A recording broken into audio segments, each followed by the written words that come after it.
Bonjour, c'est Riton. Aujourd'hui, on en est à l'épisode 2. Dans le premier épisode, on a parlé de son ordinateur, on a parlé de logiciel. Et bien là, aujourd'hui, une fois qu'on a le logiciel et l'ordinateur, qu'est-ce qu'il faut? De la musique. Il vous faut du son. Donc, on va parler son. Alors, à savoir que la dernière fois, je vous ai dit, pour commencer, pour vous faire la main, essayez d'extraire de la musique d'un CD ou de la musique qui vient d'ailleurs, une clé USB, vous avez les morceaux, enfin peu importe. Mais aujourd'hui, je vais vous dire ce qu'il vous faut vraiment. Voilà. Donc aujourd'hui, il vous faut de la musique de qualité. Donc pour avoir de la musique de qualité, et là j'ouvre une parenthèse importante, déjà d'une, tout ce qui est convertisseur de musique téléchargée illégalement, tout ça, oubliez. Alors sur le coup, pensez peut-être faire un bon coup, c'est génial, j'ai pas de musique à acheter, c'est au top. Ben, ça va être au top jusqu'à ce que vous ayez du matériel qui envoie du son et vous allez vous apercevoir que finalement vous n'avez pas fait une si bonne affaire que ça, sans parler que vous pouvez télécharger des virus et infecter votre ordinateur. Donc l'idéal pour avoir de la musique correcte, d'une, c'est de la télécharger légalement. Alors quand je dis légalement, il y a aussi des sites non payants, vous n'êtes pas obligé de ruiner le budget de la famille pour vous acheter du son. Non, non. Alors, pour commencer, il faut savoir qu'il y a plusieurs fichiers audio. Mais moi, je vais vous parler que de deux. C'est-à-dire ceux pour lesquels vous devez, on va dire, vous attarder. Vous avez le MP3 et vous avez le fichier Wave, W-A-V-E. Le MP3, alors la différence entre les deux, c'est la compression. Compression quand il a été mis sous presse, entre parenthèses, qu'il a été édité, on l'a édité en MP3 ou on l'a édité en Wave. MP3, c'est, on va dire, un son CD, et Wave, on va dire, c'est un son studio. Alors, dans la réalité, en plus de la compression, c'est de l'espace que ça va vous prendre sur l'ordinateur, ou sur le disque dur, ou sur la clé USB. Un fichier Wave sera beaucoup plus gros qu'un fichier MP3. Donc, si vous voulez télécharger du Wave, vous aurez de la bonne qualité. Il y a d'autres fichiers, mais moi, je conseille juste de travailler qu'avec ces deux-là. Si vous téléchargez du Wave, donc vous aurez de la qualité, mais ça va vous prendre de la place sur le disque dur. Si vous chargez du MP3, vous pouvez avoir de la bonne qualité aussi, qui vous prendra moins de place sur le disque dur. Mais vous n'aurez pas, le MP3 ne vaut pas un fichier Wave. Le MP3, quand vous chargez un MP3, il faut qu'il soit au minimum en 320 KB. S'il n'est pas en 320 KB, ne le prenez même pas. C'est pas utile. Et n'hésitez pas à vous débarrasser d'un fichier qui vous semble de pas très bonne qualité, parce que des fois on vous dit que c'est du MP3 et à l'arrivée c'est du MP3 mais il n'est pas en 320, il est en dessous. Donc c'est pas la peine de se servir de ces fichiers là. Moi personnellement, je me sers, alors j'ai les deux, j'ai fichier Wave, j'ai les fichiers MP3, mais on va dire que pour un événement, vous n'en êtes pas encore là, c'est clair, mais pour un événement, le fichier Wave, vous partez sur quelque chose, il y aura un rendu quand vous allez envoyer du son. Voilà. Donc là,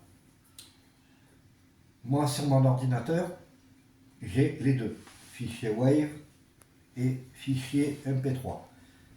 Mais le souci, c'est pas d'avoir les deux ou de ne pas avoir les deux. Le souci, c'est de comment classer ces morceaux. Alors déjà, on peut les classer en plusieurs catégories. On peut faire des fichiers et des sous-fichiers. Un dossier et un sous-dossier. Vous prenez un genre de musique, admettons la house ou ce que vous voulez. Prenez la house, qui est un style de musique avec énormément de sous-styles, on va dire. Hein, vous avez la tech house, la house disco, la house new disco, enfin il y en a quelques-uns comme ça. Donc, moi je vous conseille de faire un fichier house dans lequel vous allez mettre des dossiers, admettons tech house, voilà, et toutes les musiques que vous aurez en tech house, vous les mettez là-dedans. Ce qui signifie que quand vous allez télécharger vos morceaux, pas sur ce fichier là, mais sur, on va prendre celui-là, non plus,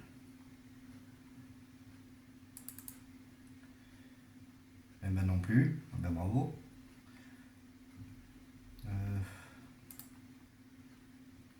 je sais plus, attendez, voilà,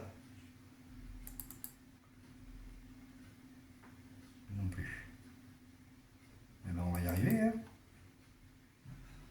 Mais non, on va pas y arriver.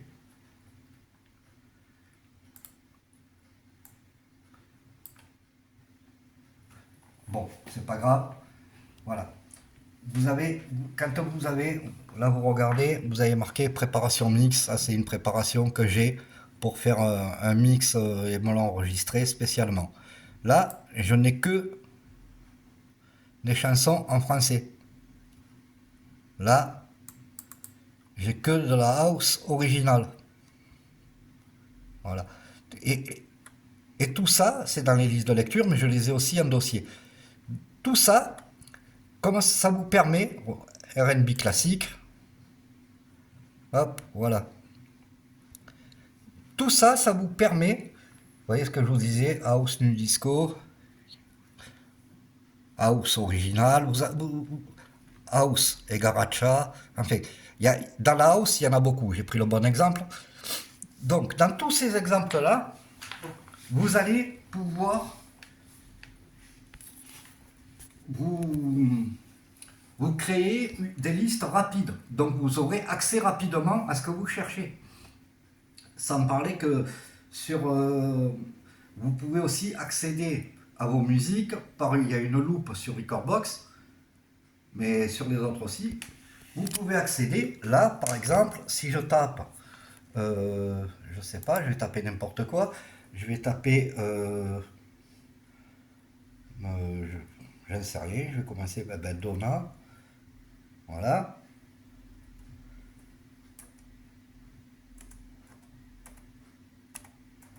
Par exemple, mais il n'y en a pas, alors je vais aller dans la collection directement, et je vais taper la même chose.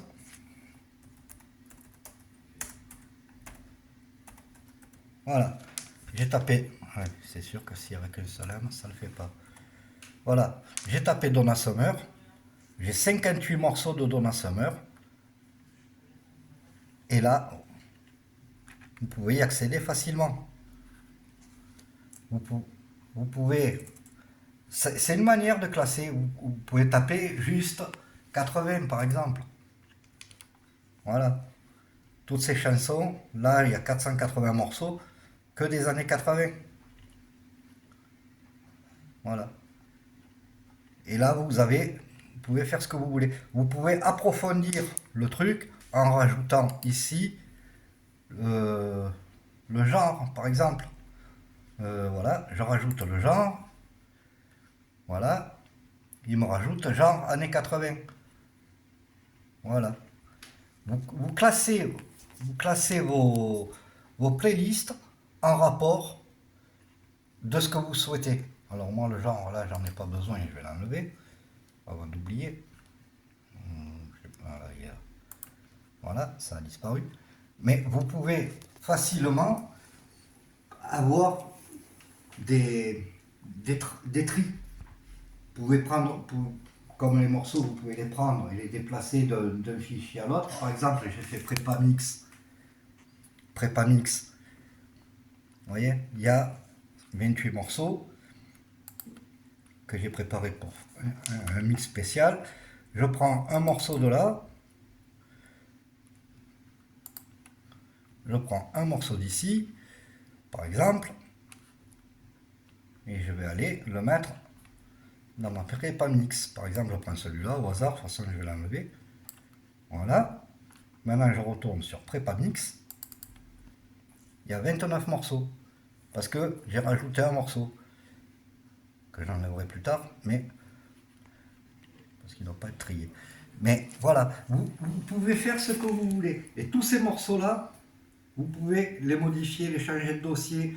Tant que vous ne les renommez pas, vous les retrouverez facilement. Si vous les renommez, c'est mort. Vous n'allez pas les retrouver. Pardon. Et un jour, vous allez tomber dessus par hasard et vous ne vous rappellerez plus ce que c'est.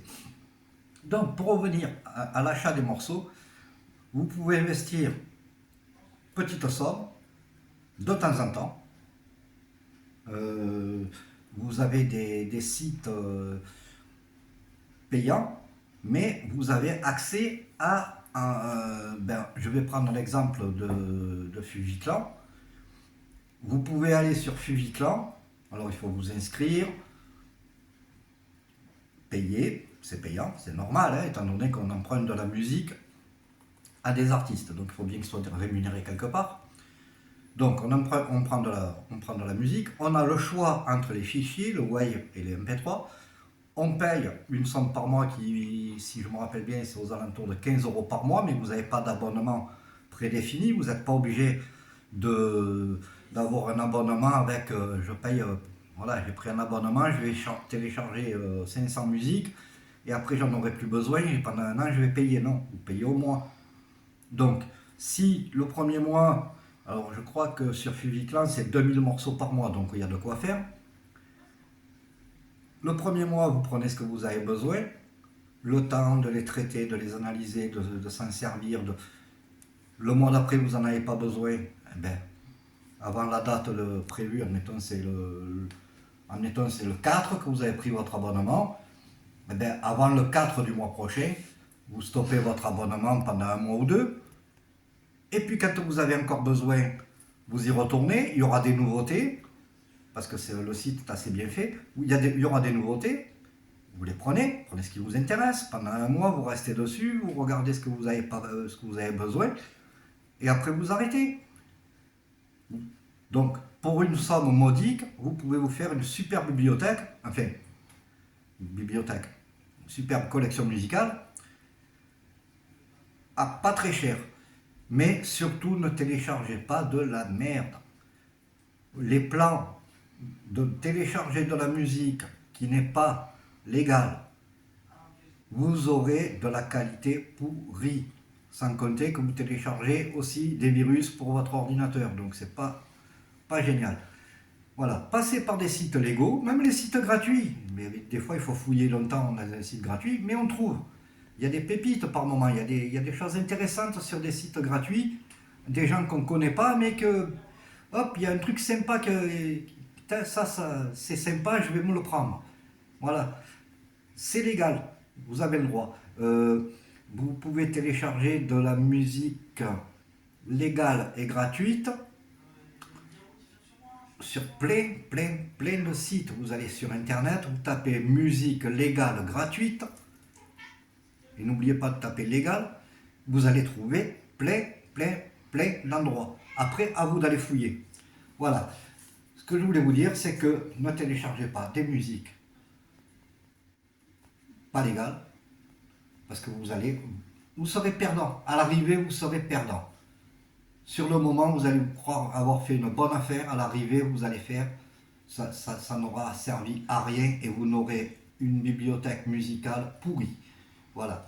Donc, je vous ai un petit peu montré vaguement comment faire une bibliothèque, comment l'organiser. Maintenant, c'est à vous de jouer. Voilà. Je vous remercie de m'avoir regardé jusqu'au bout. Si cette vidéo vous a plu, n'hésitez pas à la partager, mettre un petit like et la commenter si vous avez envie. J'ai toujours ma page Facebook, j'ai toujours mon adresse mail en cas de besoin. C'est accessible à tout le monde. Merci de m'avoir regardé jusqu'au bout et à bientôt.